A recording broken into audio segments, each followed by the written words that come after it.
us, and today we're back after a bit of hiatus, and we're back with another episode of the Spirit Soul series. And we've got Supriya Chechi with us here, and thank you so much for joining again, Supriya Chechi. And yeah, you can Okay, Hare Krishna, and thank you, Kanan.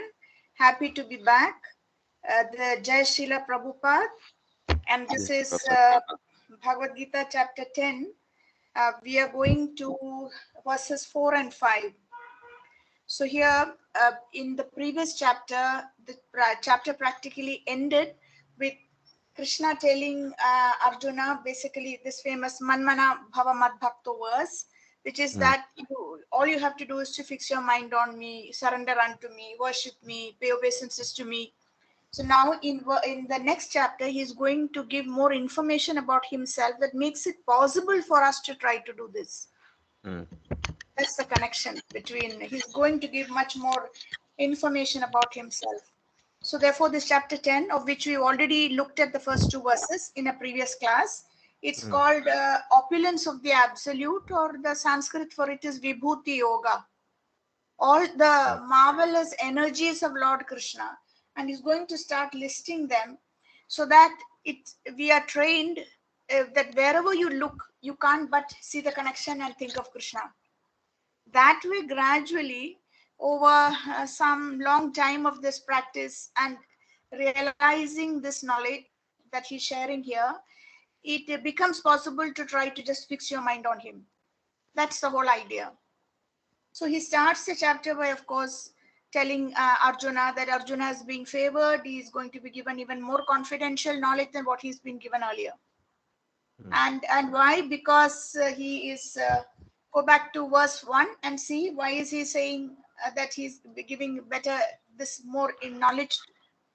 Listen, Supreme Personality God said, "Listen again, O mighty Amrajana, because you are my dear friend. For your benefit, I shall speak to you further, giving knowledge that is better than what I have already explained." Right, so this point about Arjuna being a dear friend of Krishna's is crucial. It's not an impersonal relationship at all. It says reciprocation here. And the next two verses, it's like a disclaimer or a warning. He says nobody can understand me, meaning Mm. not even the great demigods or the sages whom we set so much store by, all those crores of demigods or the great soldiers, the great sages, they don't know So, his origin I or actually yeah. just had one doubt actually in this. Like, when Krishna says that, I'm going to um, explain to you further, giving knowledge is better than what I've already explained. Previous chapter is like it says confidential knowledge. Yeah, yeah. So, so that, so this knowledge that he's about to say is more than that, or is it like Yeah, adding? no, no, it is more. It is not just hyperbole. It is not that he's just praising the knowledge or glorifying it to get Arjuna to pay attention or get the reader. It's not. It's even more confidential in the sense it gets us closer to what he's asked us to do in the previous chapter. Therefore, it's more valuable. Because if someone just tells you, look, you have to get 10% marks in this branch of maths, but they don't tell you how you're supposed to do it. They don't put you onto tutorials or to or what are they called, like worksheets that help you practice well enough to get it. Hmm. Yeah, so there's no point. So in fact, in the ninth chapter he's told us that the real goal of this life is to fix our minds manmana bhava matto on him. How are we Hmm. supposed to do it? Because there are 101 distractions all the time, and there's so many things we have to attend to. So now he's going to reveal information by which it almost becomes naturally possible to fix our mind on him, despite those 101 distractions and hassles and hurdles and challenges that every person faces in the material world. So Hmm. therefore this is one step further, and it will go on like this till we come to the 12th chapter, because remember these chapters 7 to 12 are considered the heart of the Bhagavad Gita, and they are considered like the bhakti chapters. Hmm. See, they consider the bhakti chapters because the first six chapters were considered the karma chapters, and the last six are considered the gyan chapters. Okay. So this is going to progressively get more and more valuable and confidential until we get to chapter 12. So Actually, when I go through my own readings, like right now, I'm on the fifth, like I've been like this is the fifth time that I'm like reading the Bhagavad Gita again Yeah, with the Sanskrit words, the English words, and the yeah, synonyms. I go through the synonyms also one by one, and then the purport also. right. So like that. So this is like the fifth time that I've been doing it. Oh, After some great. time, I'm getting like this like kind of understanding like what is like some things are like I'm getting to understand like which are the chapters that where this like where things suddenly change. Like it's somewhere here in this Uh-huh. ninth to tenth chapter where Yeah, things suddenly like change to like you kind of at the end of the ninth chapter you kind of realize that Krishna is going into a different level. Like he's taking Arjuna to a different level because up till right, now he's been explaining things like in the second chapter you explain like about how like it's mainly about how the Arjuna's going through all these. It's like Krishna telling Arjuna that that you need to like act in this world, and like that you commit sins. Like is a lot of it is like talking about sins and how right, if you don't act then you'll be like a coward. People will right. like look at you in that kind of way. Then Krishna's going through like as time one of the chapter, I think the sixth chapter, where he talks about dhyana yoga and or Yeah, like that process of I think it's the Achana. fourth chapter, fourth I think, where is karma yoga. I think it's the Yeah, fourth yeah. chapter, Third like and fourth are third or karma fourth, chakra verses. Yeah, and then dhyana yoga. So every chapter like Krishna is like explaining how in relation to like these things that are like yeah, whether you believe in like karma or dhyana or all these other different processes, it's right, kind of like Krishna tell him like in his like Arjuna's state of mind is like in the starting is he's like completely like doesn't know what to do. So right. it doesn't push him in directly to the bhakti path, where it That's doesn't right. tell him directly into that this thing. It's kind of telling him like, okay, this is this is you need to act in this world, but do it for me. But Right, then right, he kind of tells him, no, actually there's something even more better than what I've already said right now. And like that right. it keeps going, and then every chapter is like Krishna telling Arjuna things that are already like slightly better than what he already knows. Mm, And then the last few chapters, he kind of, even though it's like a little bit of like a Gyanik this thing, he yeah. tells it can tries to tell Arjuna that even though this like this kind of knowledge is like kind of important. There's like a if you don't understand in relation to me, then it's of absolutely like no use in one sense. Like you'll get stuck. Yes. You'll be in like a Right. speculation or stuff. And I've been Right. reading this. Yeah, go ahead. So it's good that you're able to pick up this change of tone and change of mood, and the way the instructions have been given. But remember that the last six chapters after the 12th chapter, though they seem like you said gyanik or gyani and lot of information, they are vital to Mm, understand how to negotiate the material world, mm, because you can have all the bhakti in the world, and you could have grasped whatever Lord Krishna has been saying about bhakti, but finally we have to live in this material world. So if you don't know how the material world or maya or the material energy and the three modes work or operate, and how in many many many ways they are constantly trying to catch us, if we don't know how to get past that, then it's a major handicap to get anywhere. yeah, I read one discussion with Garuda Yeah. Das and Chaitanya Charan, Uh-huh. and I think Garuda Das had mentioned like I think Chaitanya Charan had got out this point of how the Gita is divided into into these six chapters. Like first three are like it's divided into Yeah, three. So Garuda said something like I'm not that big a fan of dividing it into three, or like I see. that big a fan Yeah. of dividing it three and then saying this is that and like this is karmic yogi, Okay. this is bhakti yoga. And Okay. so what I would say is like it's all in a progression. But I don't know. It's but also the same time, I guess the other thing also works. But I don't know. What is your opinion on this? The other thing also works, and you can't say it's all in a progression, because at least verse to verse, sometimes Krishna is talking about a higher level and then suddenly he jumps downwards. He kind of goes downwards to a lower level. He is very flexible. So to say that it's all progression, all of it is valuable. There's no doubt about it. Even if we tend to have a kind of idea in our mind that in hierarchical terms, the bhakti chapters are the most valuable and the most superior. Therefore, the old commentators, There were commentators in the Vaishnava Sampradaya tradition who lived in Vrindavan 500 years ago. They are those who have made this analogy of a book with two covers and the real wealth of the book being inside in the middle. And that's the 6 chapters of the Bhagavad Gita, and the other two are the other two sets of six. So that analogy comes from them, of the bhakti chapters in the middle and the gyan and the karma on the other side. That's why it's being used. But yeah, all of it is valuable, and sometimes you can see progression, and sometimes you can see that Krishna is taking Arjuna to offering a much lower level. That we'll see Mm, even in the 12th chapter. Suddenly you will see between verses 5 or 7 and 12, when we come to it, you will see he's offering so many levels. If you mm, can't do this, you do this. If you can't do this, you do this. And he keeps going mm, downwards. Actually, he goes downwards rather than going upwards. That if you can't do anything, at least do this. It ends like that particular discussion, that section. mm, So yeah, but all of it is valuable, and the verses that tell you about how the material energy works, the three modes, how to recognize the modes in our food, in religion, in religious practices, that's basically chapter 14. Then it comes up again in chapter 18. The varnas according to the three modes, the ashrams to some extent, all of chapter this. 18 chapter 18 also is a 17, very, yeah. chapter 17, divisions of faith.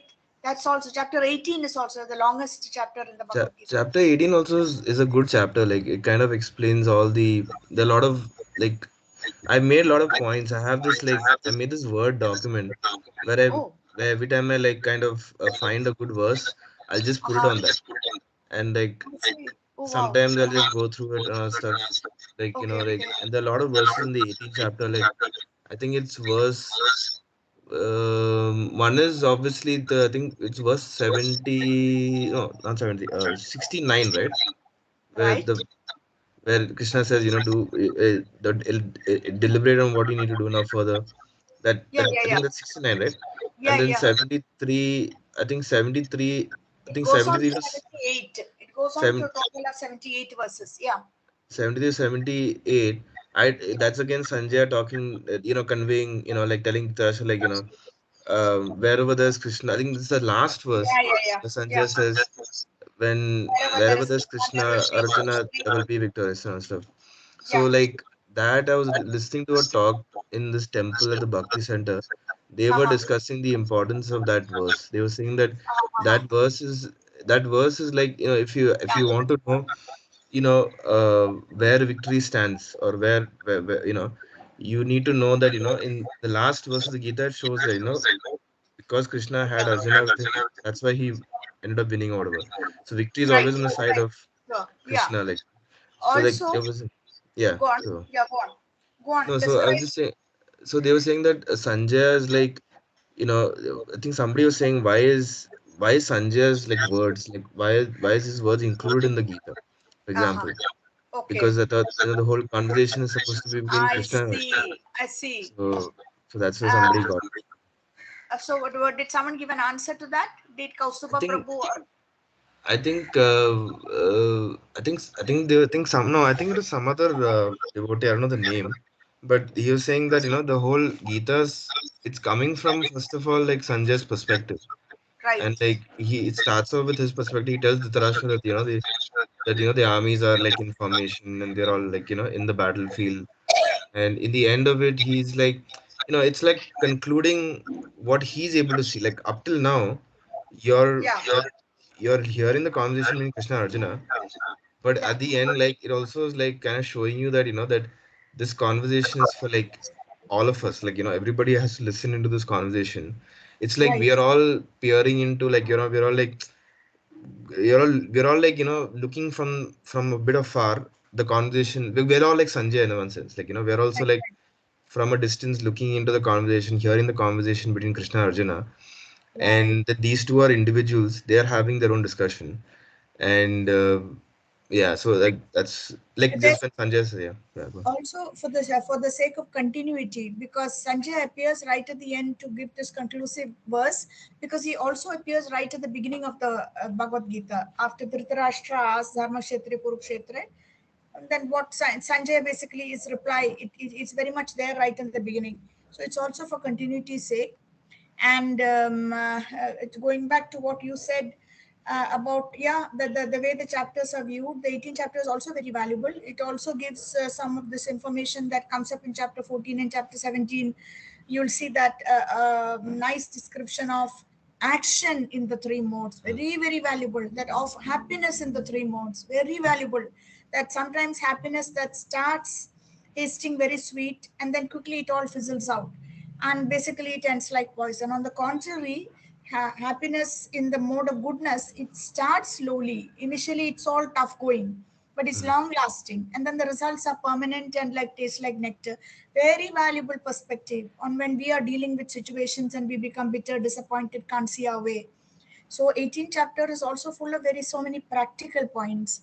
And here, what we are going to do Mm. now, this is verse 4 and 5. A whole lot of qualities are listed, good and bad. And Krishna is telling us that these qualities also created by me. You know, you may have it, the good and the bad. Devotees and non-devotees may have these qualities, but just remember that they're also coming from me. Now, the purport that Srila Prabhupada gives here is very valuable. It's lengthy for each of Yeah, those, it's. you know, I read it's, it. I actually read this verse today only. oh really, It's oh just yes, because you're this going was in this a, section. yeah, I've just read today. Right. Just look at the, yeah, do we want to chant together? Because it's Yeah. a big chunk together. Let's see. Yeah. Buddhir Buddhir jnanam asamohaha Shama satyam dama samaha Sukham dukkham bhavo Bhav bhayam chabhyam evacha again. Buddhir Buddhir jnanam asamohaha Shama satyam dama samaha Sukham Sukham dukkam dukham bhavo bhavo bhayam bhayam cha chabhyam evacha one last time. Buddhir Buddhi jnanam jnanam asamohaha Kshama Shama satyam satyam dama shama samaha Sukham Sukham dukkam dukham bhavo bhavo bhayam bhayam chabhyam evacha. bhayam. Shall we chant this next set also, because it's Yeah. discussed together 4 and 5? Okay.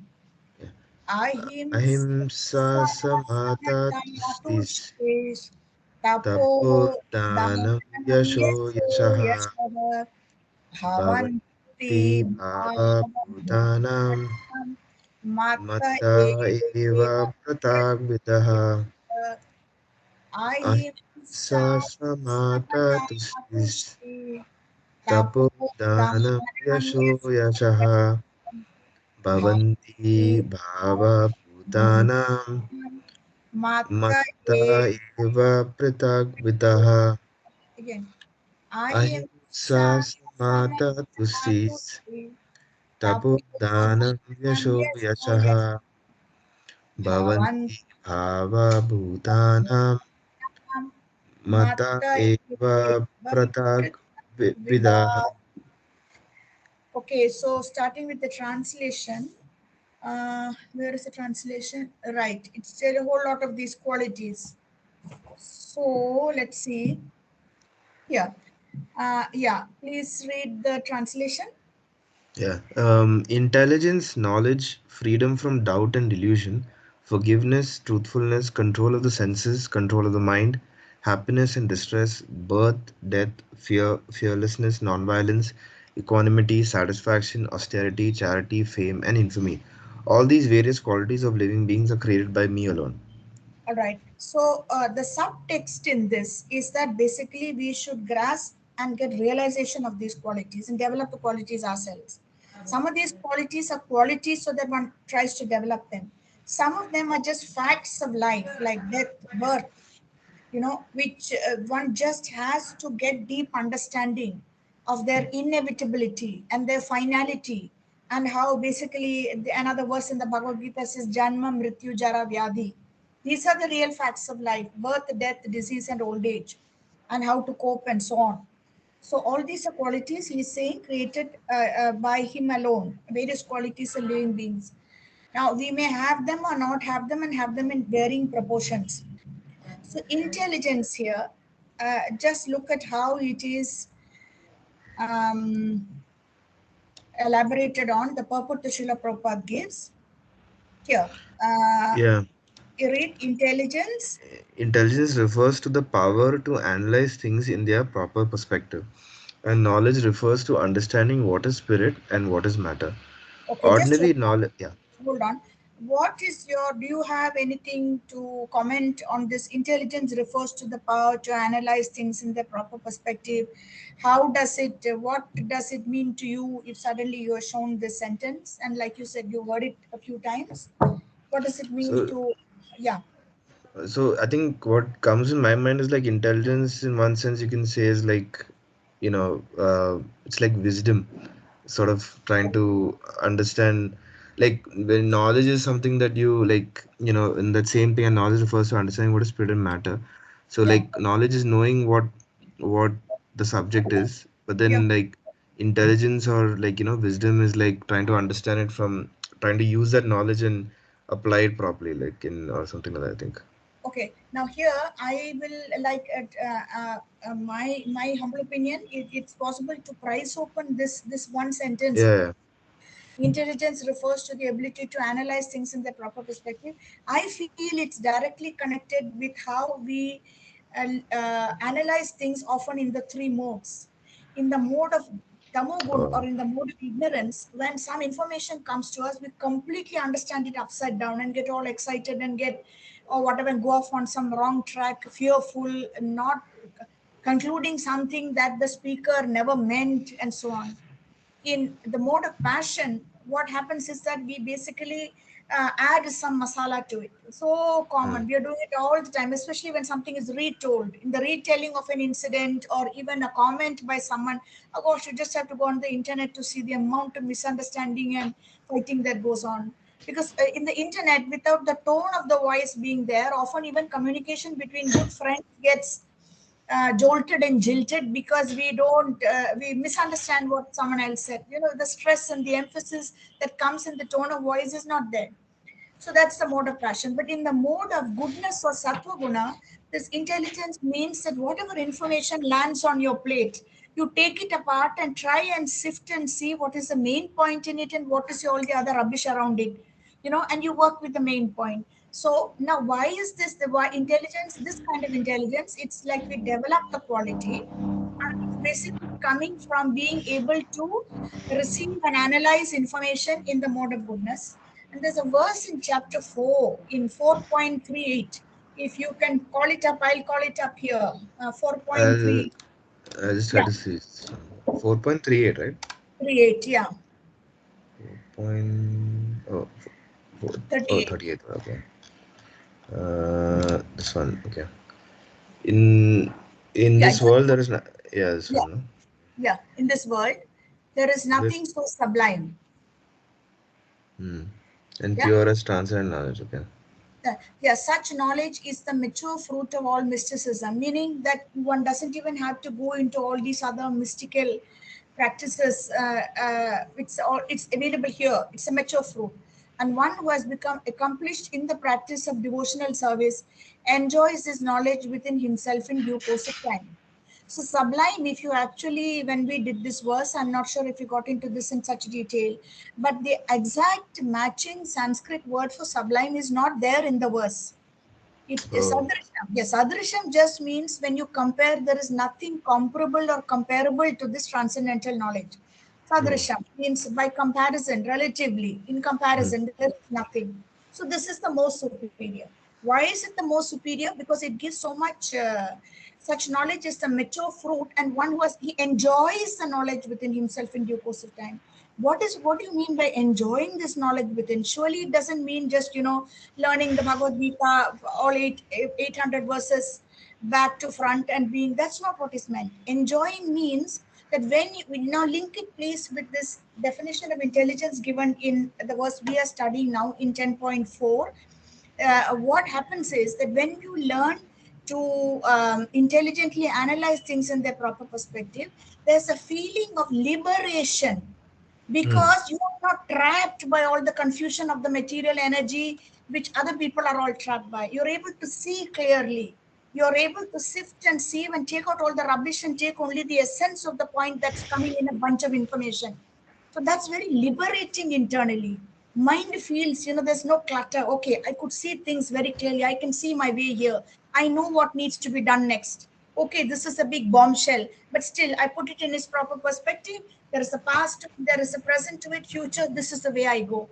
So that feeling of being able to analyze any situation you find yourself in the material world, or any information that lands on your plate in this intelligent and mode of goodness way, that feeling is gives a sense of liberation. That is why one enjoys that knowledge within oneself.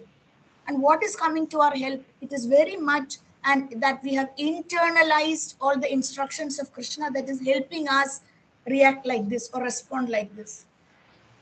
So this 4.38 is easily one of the top and the most valuable verses in the Bhagavad Gita.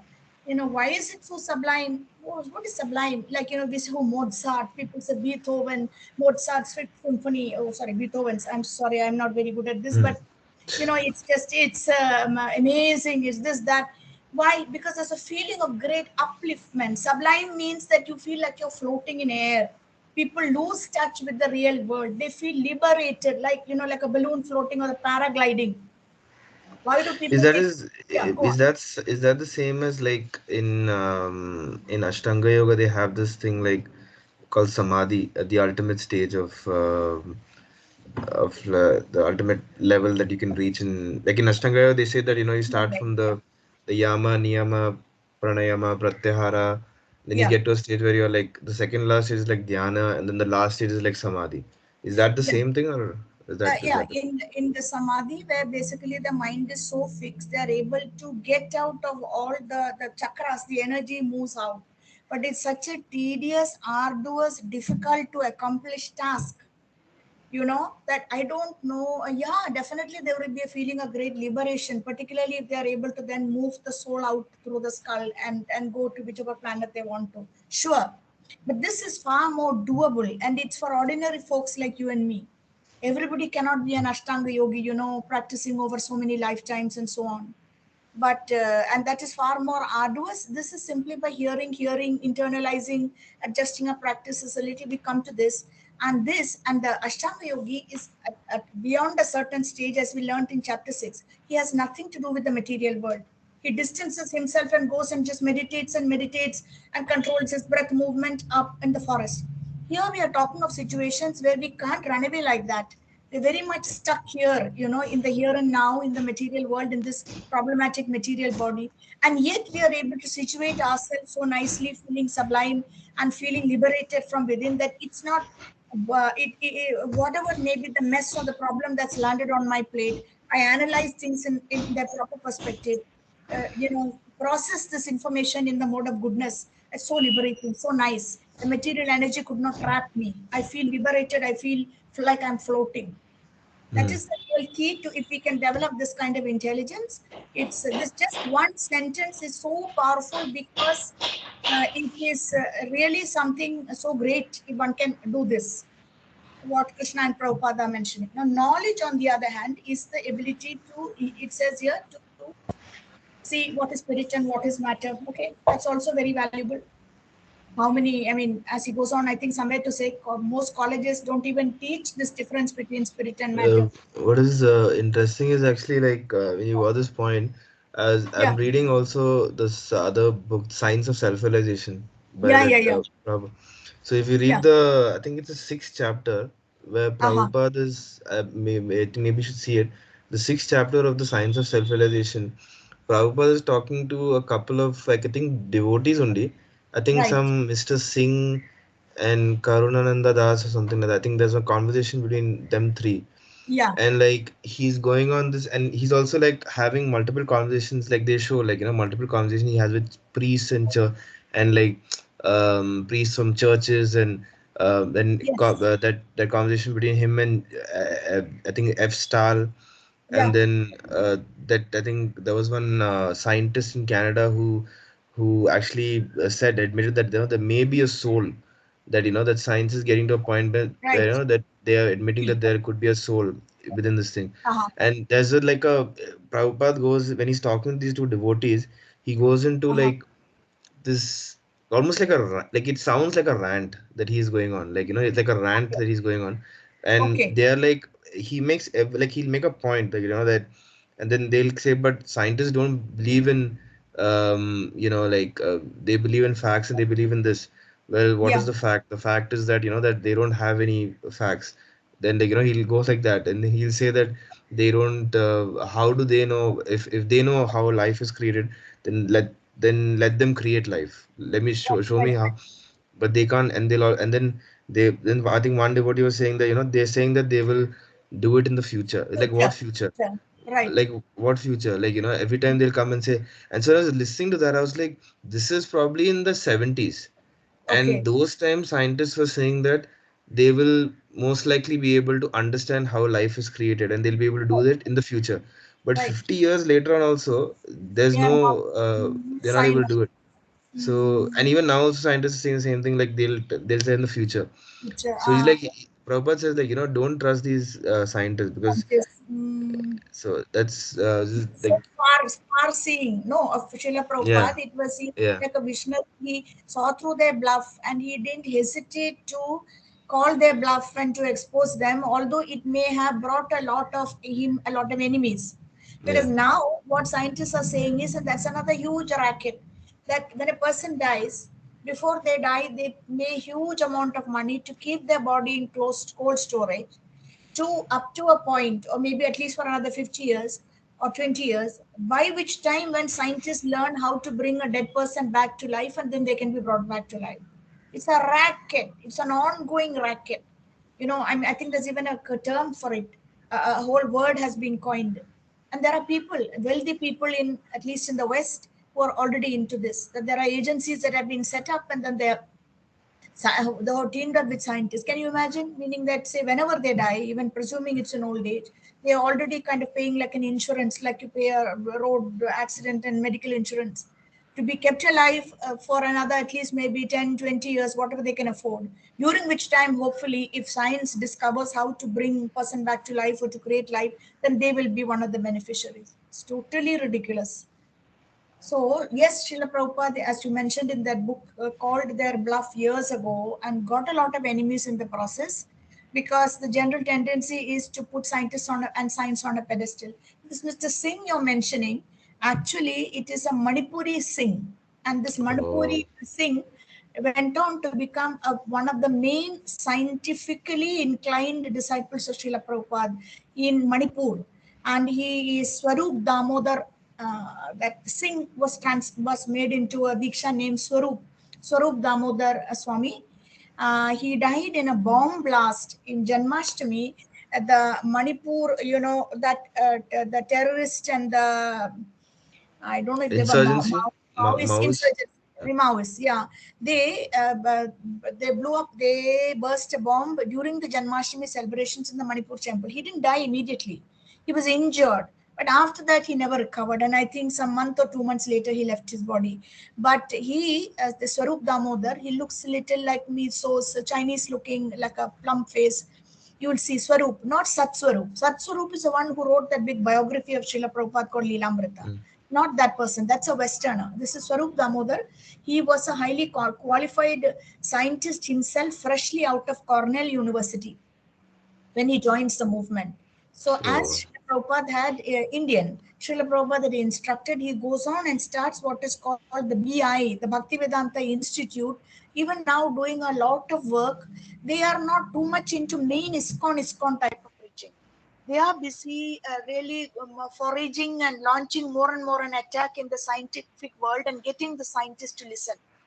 So those who join the BI or the Bhaktivedanta Institute, the base, I'm not sure if now it's in Bombay. Yeah, I think now it's in Bombay. And right now there is a Tamil guy, a Tamil devotee. Someone told me his name recently. He's an Iyer, elderly. His name, who is heading it. So oh. yeah, thank you for science of self-realization is very nice. It's, yeah, I know it's a Mm. series of the chapters are all more like Yeah, conversations. there's one like a conversation that Prabhupada has with JF Stahl, and like they're going kind of back and forth, and Uh-huh. I think they have this. So in one of the points, like Yes, yes, I think he says that, that we don't have any problems with any other religion. Yeah, We're not in the business of like converting people. We right. are in the business of showing people how to love God.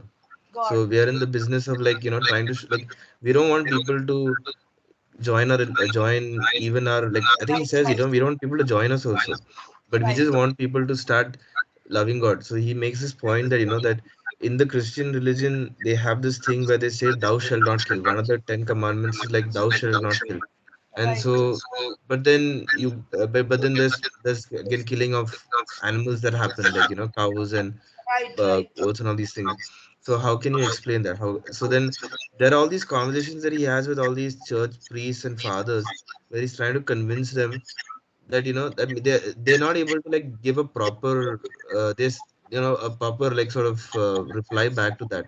Reply and And response. Right. and like, Yeah, yeah, correct. so Yeah, and that's what he means, that whatever is they are doing, which is within their own religion, which is blocking them off from coming to yeah. love the God they know by their name, God's name, he just kind of attacks and points those.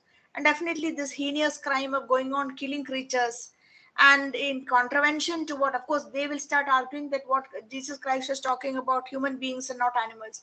Then there is a certain section stage in the evolution of Christianity which argues that animals don't have souls. Yeah, that's what No? they're saying, that they all these fathers and priests, they different fathers he speaks to, all of them say the same thing, that in our religion we don't consider this animals to be to have souls at all. So then Prabhupada says, but how do you, how can you justify that? You eat, the animal eats, you sleep, the animal sleeps. What's the difference? What's the difference between you and the animal? There's no difference.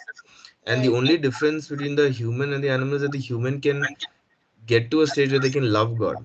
That's they right, can. So right, that the life is obviously very precious, but that doesn't mean that the soul is not present in every single living entity.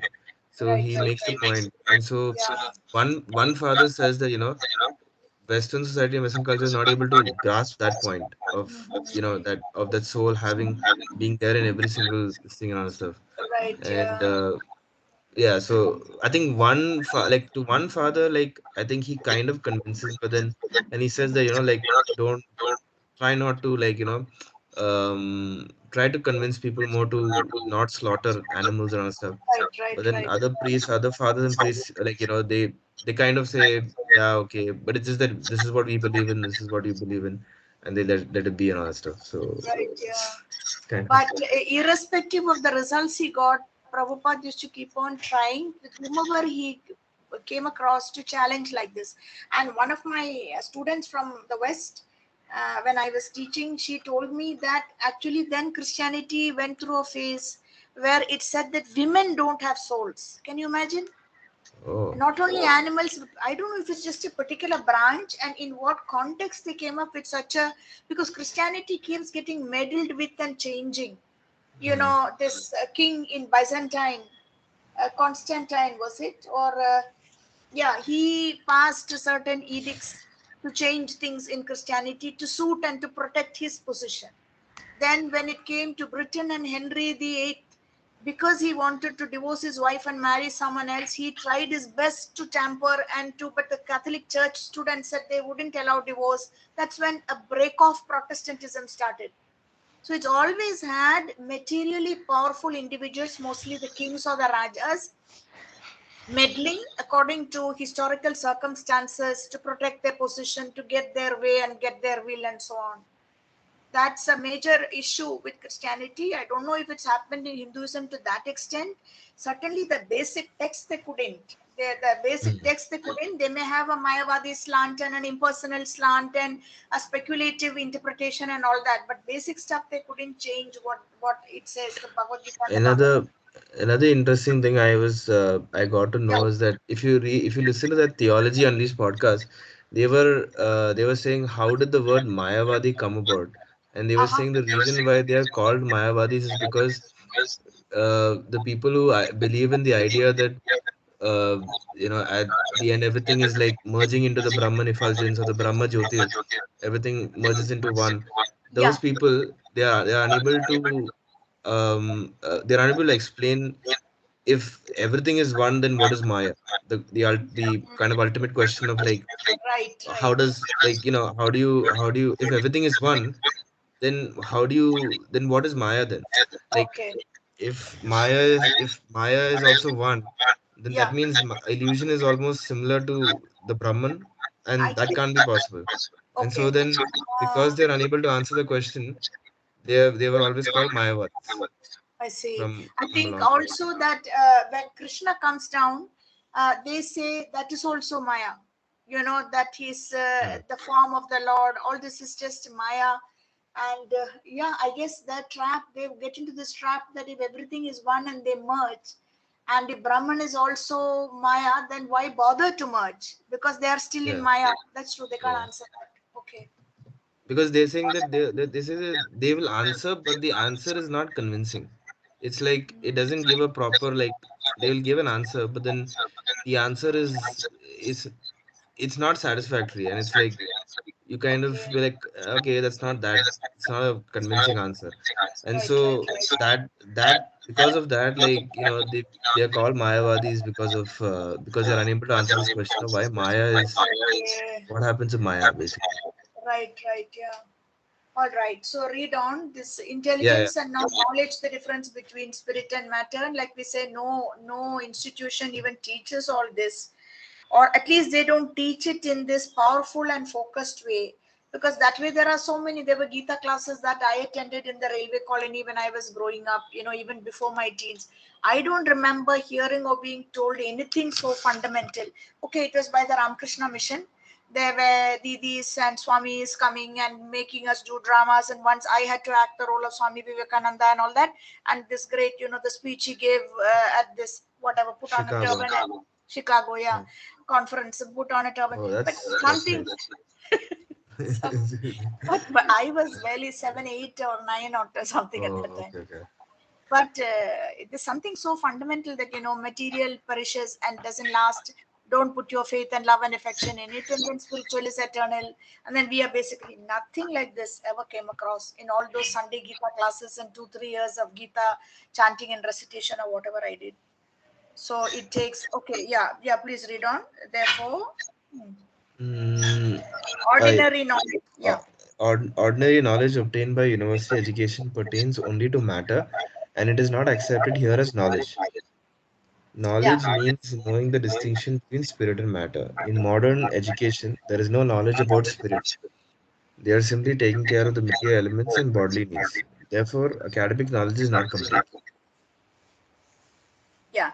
Then comes definitely academic knowledge is not complete at all. Of course, here I think ISKCON is now got into IITs, and they are. Oh, sorry. Oh yeah, I did something with my computer, with my phone. Ah, that's fine. Got into IITs, and they pushed and brought in new branches in the curriculum to encourage this kind of studies. Somehow they've been successful because a lot of our ISKCON top guns and top preachers and our most effective preachers are ex IITians themselves. IIT Powai, Bombay, IIT Kharagpur. So they've been able to, in maybe marginally, to introduce these subjects. This whole subject called studying the spiritual science of the soul. I don't know what title they give it. So then there is this huge push from ISKCON called BASE. BASE is Bhaktivedanta Academy for Spiritual Education, BASC. They just open BASC cells, like cell programs. Like political parties open a small cell or small unit of their political party in a new city. Like that, this base is doing this kind of preaching inside universities and IITs, and Pune is, I think, the foundation of this. They just get in there, they form a group like a club. In university, it's so common to go, like we could all join some club, the music club and the reading club and the debating club. You pay some small amount and you go there, and these free lectures. So base is another way through which I think it's called the Bhaktivedanta Academy for Spiritual Education. That's right. So what the government and what society has not done for our generations, a spiritual organization like ISKCON is certainly doing. It is like topping up, like you top up on a phone. And that way so many people are being able to get this information, this education. Okay. Asamoha, or freedom from doubt and delusion, can be achieved when one is not hesitant and when he understands the transcendental philosophy. Asamoha, how is it actually, how is it translated in the word for word? So asamoha is freedom from doubt. Oh, that's all? Okay. Yeah. Not equanimity. I thought it will say equanimity or steadiness of mind. Okay, freedom from doubt. Now, here one has to be careful because there is a section in the Srimad Bhagavatam which says that the ability to doubt is a sign of intelligence. Okay, this is Mm. valuable. It's food for thought. Up to a point, doubting is a healthy sign. Instead of just blindly following and blindly accepting, you immediately doubt the veracity of something. You say, please verify what you're saying or what you're claiming. Especially now on the internet, people will just call you out if you do such things and just make wild claims. Mm. So the ability to doubt, according to the Bhagavatam, is a sign of intelligence, but not that you make doubting an eternal kind of occupation where even after the absolute pure truth is you come to it and then you still keep doubting. That is like it is, you're spiritually making yourself unhealthy. So okay, asamoha is freedom from doubt. Here, what is meant is the doubting of the materialist who is not, whose knowledge of himself is so imperfect. He doesn't know where he's coming from, what he's meant to do with this material life, what is its value, what is the certainty that he will get the goal he's struggling for, what is the certainty that having got that huge goal he will actually be happy, what really is happiness, what is the certainty that it won't be snatched away by one twist of fate, whole family perishes in an accident, only he is alive. So this is the kind of constant, that doubting that comes on the material platform when the person has identified himself completely with materialism, and he is not willing or he's not got access to knowledge that there is something beyond all this, that even if we perish, the soul lives on. And unless we make a connection with the supreme soul, or basically the Paramatma or Bhagavan, there is going to be no freedom from this doubt and fear. um, so that is the really the plight, this doubting all the time, that is the plight of the person who has not taken shelter of spiritual knowledge. Okay, please read on. Asamoha, freedom from doubt and delusion, can be achieved when one is not hesitant and when he understands the transcendental philosophy. Yeah. Slowly but surely, he becomes free from bewilderment. Uh-huh. Nothing should be accepted blindly, everything should be accepted with care and with caution. Shama, tolerance, and forgiveness should be practiced. One should be tolerant and excuse the minor offenses of others. Okay, just hold Satyam, on. Hold on. What do you feel is a major problem here, major difficulty in not being able to show forgiveness? Shama, tolerance, and forgiveness should be practiced, but a lot of us have a lot of problems with being able to practice this, isn't it? hmm, So one should be tolerant and excuse the minor offenses of others. Minor. So is that by implying, is Srila Prabhupada writer implying that the major offenses of others should not be tolerated or excused? Shama. yeah, I it think, should not. It should be like, I think you should I think you should deliberate and like analyze and see, like, whether that needs to be, because I think it all depends on the situation, whether it's like major offenses that you're kind of yeah, yeah. something happens to you like in a major way. Obviously, Okay, it's going to be hurtful. Yeah, but anyway, yeah, go on. but what is it then prevents us from forgiving and tolerating minor offenses? What is it? There is something. That is why there is so much strife and fighting and discord. And what is it? Is it ego? Is it our egoism? It is, that we It's are right. certainly, yeah, Yeah. certainly egos there. Certainly egos involved in that. So it's like egos involved in it, or I think like in the past maybe we have never been, nobody has like forgiven us for some type of minor offenses that we've done. So then we don't feel the need to like excuse somebody if they make something to us. Like it's sort of like Yeah. kind of like having revenge on somebody even though they haven't done anything to you directly, but just the act of like, in the past somebody may have like not like, some friend of yours or whoever it is, like they said something about, let's say, your family or mother or father, say, and you were like, you were just a bit upset about it, and you didn't do anything, like you didn't like you didn't do anything at that time. Now if you go like you, it's like you, It we is can. I mean, it's something yeah, coming it's from the difficult to past. You seem like a yeah trauma. We can't let go. yeah. You can't let it go. Like something like even like if somebody insults you, like for some reason, and let's say like you did something, and then that Yeah. friend of yours, some small thing, but you didn't realize you made a mistake, but your friend was not able to forgive you. The same person comes and says insults you, and then you're like, why should I not? Why should I forgive this person? Or this Mm. person says something to you, and then you don't talk to this person, and then at some point,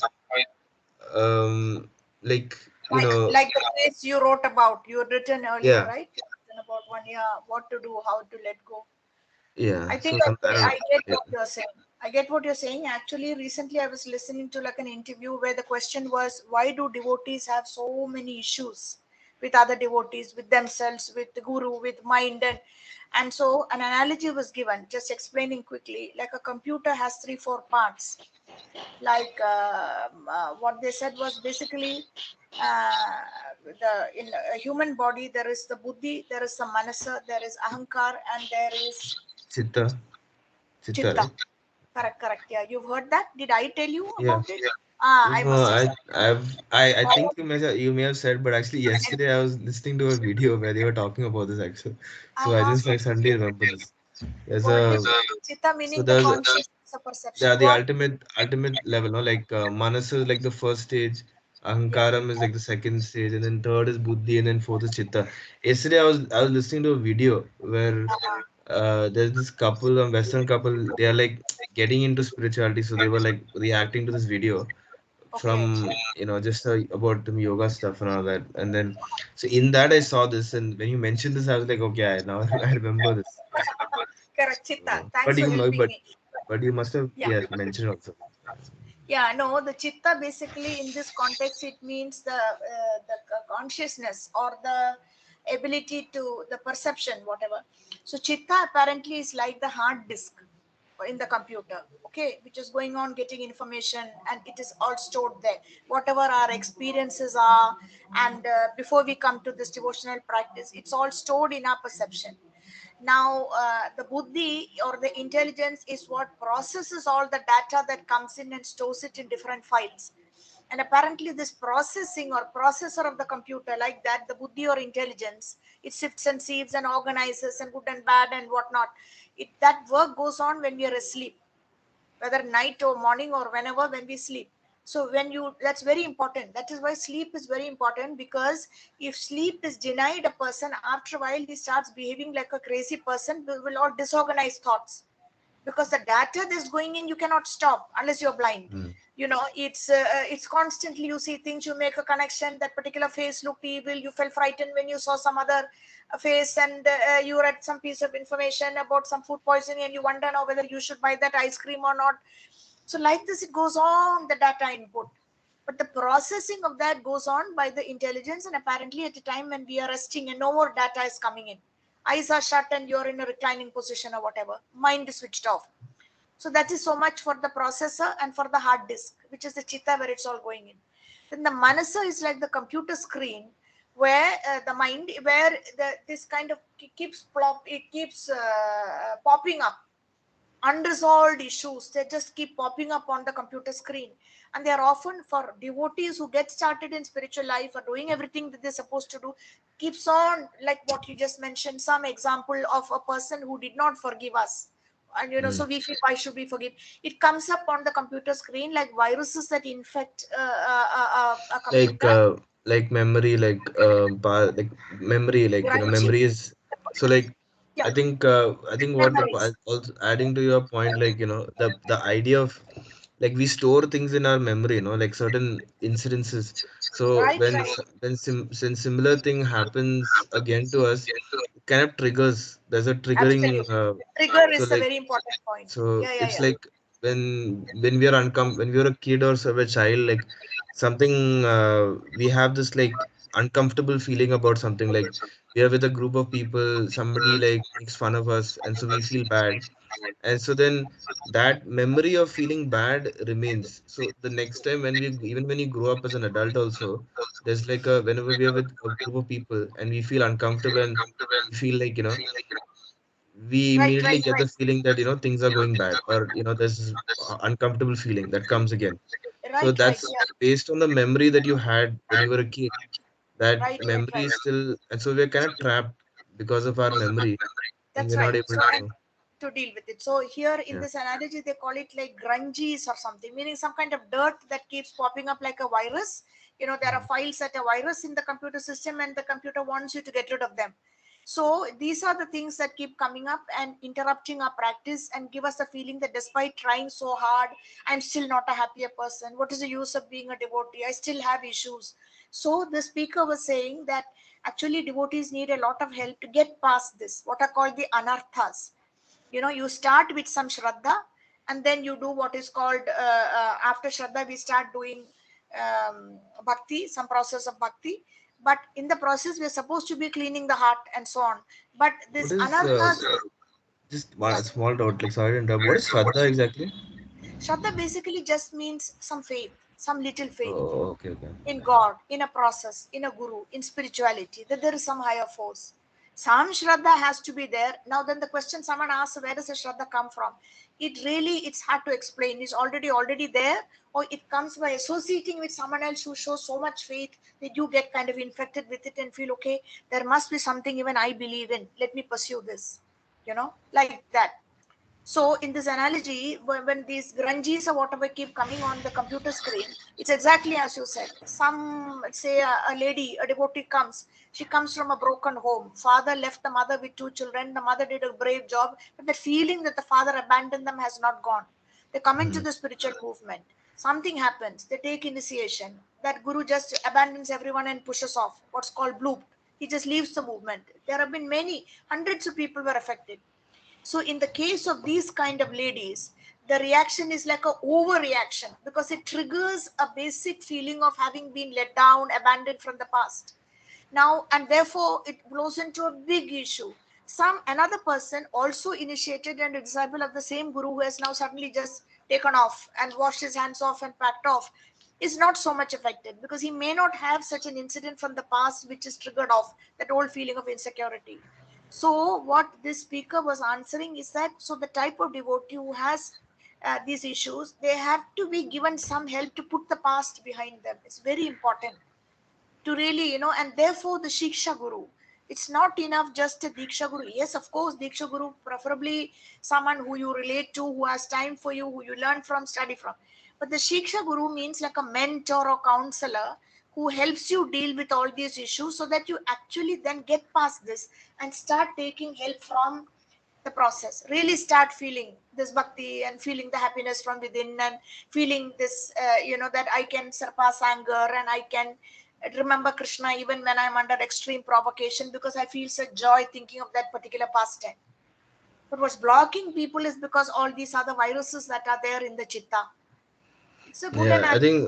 I think memory, yeah, that like being a, like I think like I don't know who says it, but like we are prisoners of our past memory, Yeah, and yeah, yeah. like our past memory keeps like haunting us back in some way, where like we like we are not able to do certain things mainly because we are still stuck in that, we're still stuck in, let's say, like a time, like a like a time, what do you call that, like a time zone, Capsule, a time capsule, capsule. capsule, yeah, capsule, Right, that's right. right. We can't We're still move stuck. forward. Exactly. Yeah, Yeah, yeah. we're stuck in one time capsule of that particular feeling. So like I was saying, like like you when you're small, like somebody, some friend of yours, like makes fun of you because of your hair.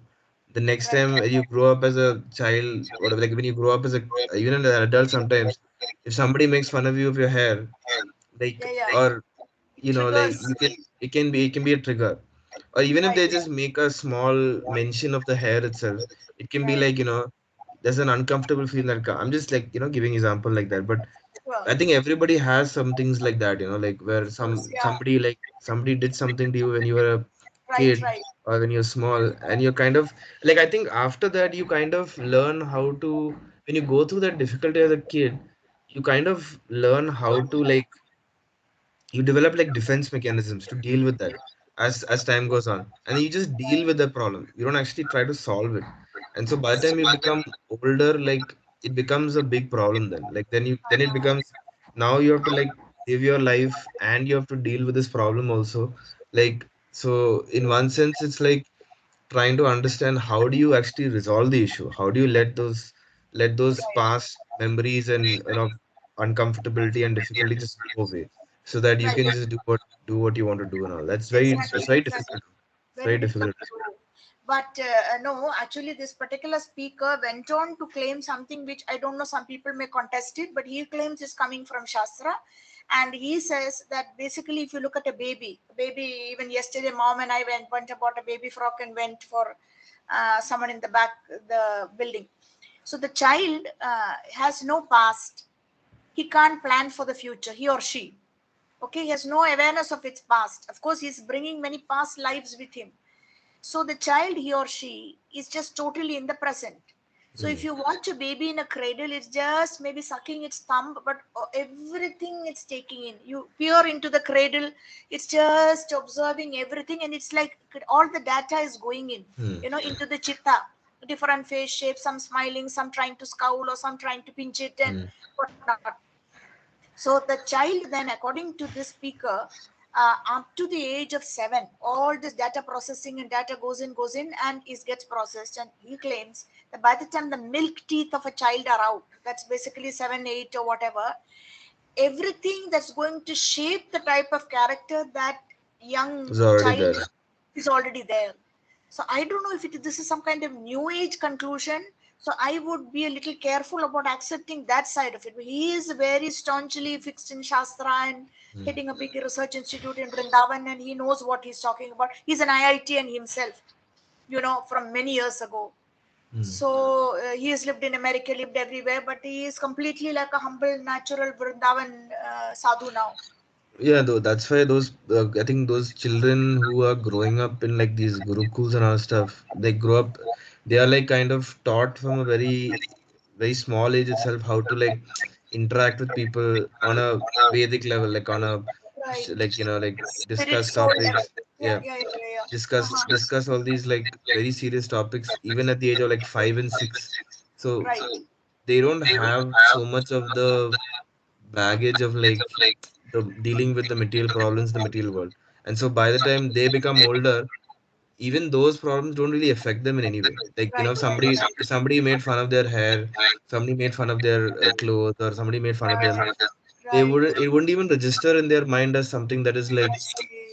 a problem. But then if you are born, if you're like I think like most conditioned souls, I guess, like people who are born in that, you grow up in like a school environment and all that, you'll inevitably have instances and issues where Hang ups and hang up, issues.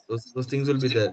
So it's about then trying to, I mean, the first step is to like kind of understand that these problems exist, and it's because you were when you were a child, it's not that you have any problem with this person or now, or these things and all that, but it's like that you haven't resolved it when you were a child. And if you're Right. like, if you can like sort of get rid of that, then you can do things that you've probably never been able to do before then. So that's, Okay, that's right. That is the whole sum and substance of what the speaker is saying. yeah, That yeah. that shaping of the character has already taken place, the incidents and experiences. And if there is trauma, there is trauma. The person is going to respond to any trigger and remember that trauma, and they themselves may not know. Therefore, their devotional service practice, like I gave the example to someone whose guru gives initiation and then kind of takes off, because that person has already been in a childhood where the father just abandoned the whole family and the mother braved it. It is like a double whammy for that person. Another person also who was initiated by the same guru is disappointed, disillusioned, but gets over it. Why? Because he never had a father who just kind of left them high and dry.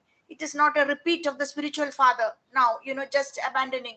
So that these things need to be tackled. That doesn't mean that you spend from morning to evening all of the spiritual is organization just goes around counseling, but people need help to get past, because these are just Maya's tricks.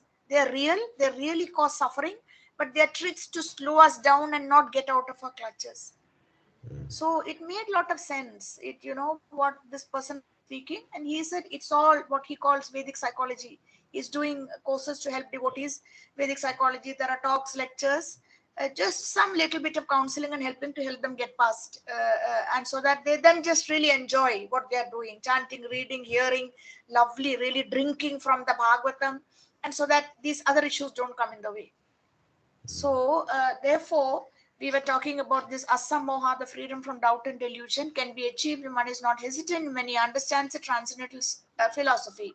Slowly but surely, he becomes free from bewilderment.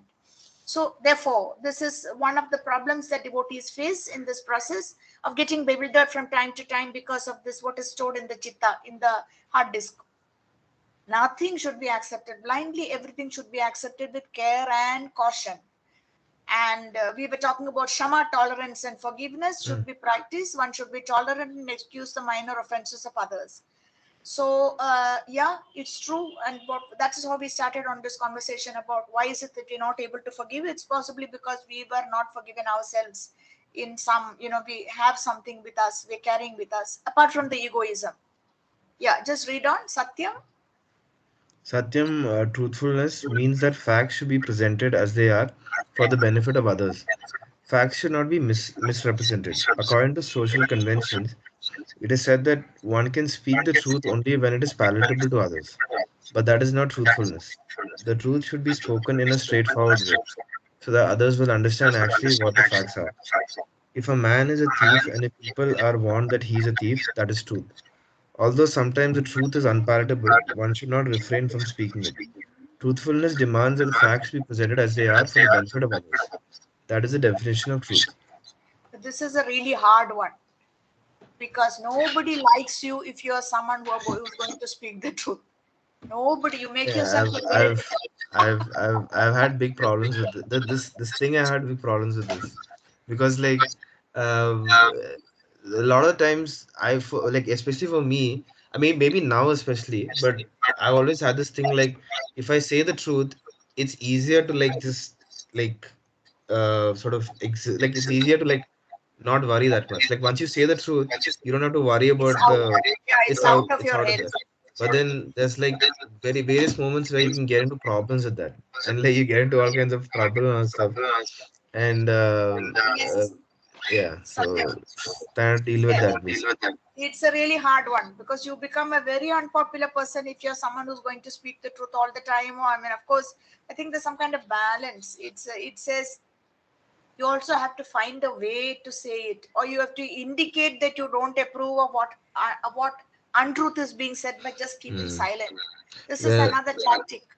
when I was small, I know like when I was small, like when I was going to school and all stuff, I used to lie a lot to my parents and all stuff. So, like a lot of times I used to lie to them, like, going if I had to go and meet friends or going and doing this. Now obviously like they know, I'm sure a lot of times they knew also like, what I was doing. But then you would have to like we would lie like we would like me and my friends, we would lie and then we would like tell our friends like we're so proud of the fact that that we lied and we were able to like fool our parents, and we would be like that. We would be like, we'll do our own activity or whatever.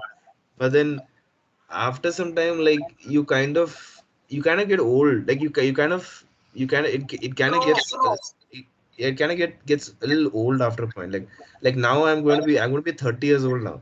So right. now nobody I don't really I mean people like when I was 18 years old, people who were 30 were very old. So I can imagine if I mean, there's nothing, I'm not making a statement about you or anything, but I I'm know. just saying, but I'm just saying, like, when I was very young, like when I was like 18, I used to think people and like even anything above like 30, like, it's like, so now I'm in a stage where I'm like, okay, I'm that person only, basically, like, Right, so right, what right, does it, right. what, is there any need for me to like, what am I going to get if I lie in any way now? I There's no see. need. Okay, I So, understand. Yeah. but previously, like you had to do it because it was like Peer part of pressure. peer pressure, Peer pressure. social convention, that kind of thing. Even now, it's very tough because now there is like what is politically correct and what you can't say and what you can say, and you dare Hmm. not say this is crap and this is nonsense because it's tough. But I think We just have to learn to develop methods by which we indicate that we are not approving of the untruth. Like as I said, just stay silent and say no comments. There are people who develop tactics. But it's very important because you can get yourself into a lot of trouble by just blurting out the truth that nobody wants to hear, and you can get yourself into trouble by going along with the lie. It's Yeah. just a very unpleasant feeling. How can you get sleep at night if you have a conscience? It just disturbs you when you see untruth and crookedness. It's so disturbing.